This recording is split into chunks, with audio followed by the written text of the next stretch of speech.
തുറന്നു പറച്ചിലുമായി തെന്നിന്ത്യൻ നടി സമന്ത.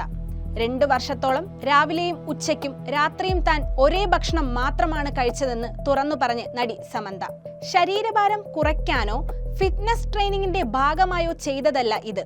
ഗുരുതരമായ ആരോഗ്യ പ്രശ്നങ്ങളെ തുടർന്നാണ് ഇത്തരമൊരു കർശന ഭക്ഷണക്രമം പിന്തുടരേണ്ടി വന്നതെന്ന് സമന്ത വ്യക്തമാക്കി. 2 വർഷം മുമ്പാണ് സമന്ത തനിക്ക് മയോസൈറ്റിസ് എന്ന അപൂർവ ഓട്ടോ ഇമ്മ്യൂൺ രോഗം ബാധിച്ച കാര്യം സോഷ്യൽ മീഡിയയിൽ വെളിപ്പെടുത്തിയത്. ശരീരത്തിലെ പേശികളെ ബാധിക്കുന്ന ഈ രോഗം മൂലം കടുത്ത ക്ഷീണം, ശരീരവേദന, വീക്കം തുടങ്ങിയ പ്രശ്നങ്ങൾ അനുഭവപ്പെട്ടിരുന്നു. ചില ഭക്ഷണങ്ങൾ കഴിക്കുന്നത് ആരോഗ്യ ലക്ഷണങ്ങൾ കൂടുതൽ രൂക്ഷമാകുന്ന സാഹചര്യം ഉണ്ടായിരുന്നുവെന്നും താരം വെളിപ്പെടുത്തി. തനിക്ക് ഇഷ്ടമില്ലാത്തത് കൊണ്ടല്ല, പല ഭക്ഷണങ്ങളും കഴിക്കാൻ കഴിയാത്ത അവസ്ഥയായിരുന്നു. വയറിനെ ബാധിക്കുന്ന എന്തെങ്കിലും കഴിച്ചാൽ രോഗലക്ഷണങ്ങൾ വീണ്ടും ശക്തമാകുമെന്നായിരുന്നു സമന്ത അഭിമുഖത്തിൽ പറഞ്ഞത്.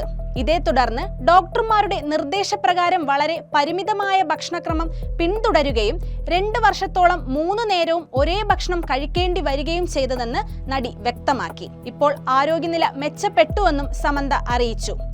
മുമ്പത്തെ പോലെ കർശന നിയന്ത്രണങ്ങൾ ഇല്ലെങ്കിലും ഇപ്പോഴും ആന്റി ഇൻഫ്ലമേറ്ററി ഡയറ്റാണ് പിന്തുടരുന്നതെന്നും താരം പറഞ്ഞു. ഈ നിയന്ത്രണങ്ങൾക്കൊടുവിൽ ആദ്യമായി താൻ കഴിച്ചത് ജലാറ്റോയിനാണ്. പാലും പഞ്ചസാരയും ഇല്ലാതെ തയ്യാറാക്കിയ ഈ വിഭവം ആഴ്ചയിൽ 1 ദിവസമാണ് കഴിക്കുന്നത്. ആ ദിവസത്തിനായി ഞാൻ കാത്തിരിക്കുമെന്നും നടി വ്യക്തമാക്കി. അതുകൊണ്ട് തന്നെ തന്റെ പുതിയ പൂച്ചയ്ക്ക് ജലാറ്റോ എന്നാണ് പേരിട്ടതെന്നും സമന്ത പറയുന്നു. ആരോഗ്യ പ്രശ്നങ്ങളുമായുള്ള പോരാട്ടത്തിന്റെ ഭാഗമായിരുന്നു എന്നുമാണ് ഈ വെളിപ്പെടുത്തലിലൂടെ സമന്ത വ്യക്തമാക്കിയത്.